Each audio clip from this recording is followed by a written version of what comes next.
I think you guys should do a challenge.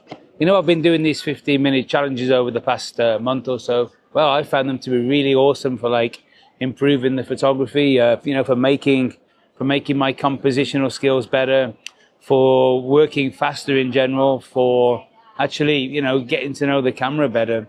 Yeah, so I would recommend that you guys try doing some 15-minute challenges. Doesn't have to be difficult, so you can just pick any location. Doesn't matter what it is. It can be something mundane, it could be something fantastic. Doesn't matter.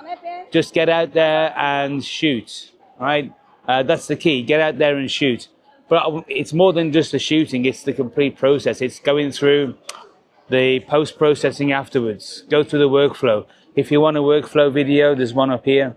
So yeah, really hone the whole of your photographic workflow, because most people have got like a bottleneck somewhere that they don't look forward to doing.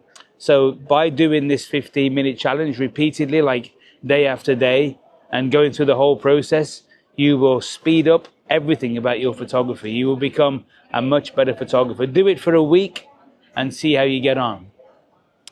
Leave some comments below. I really want to know what you guys think about this idea.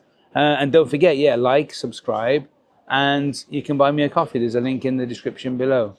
Guys, this has been a short, sharp, but interesting video, I hope. So see you in the next one.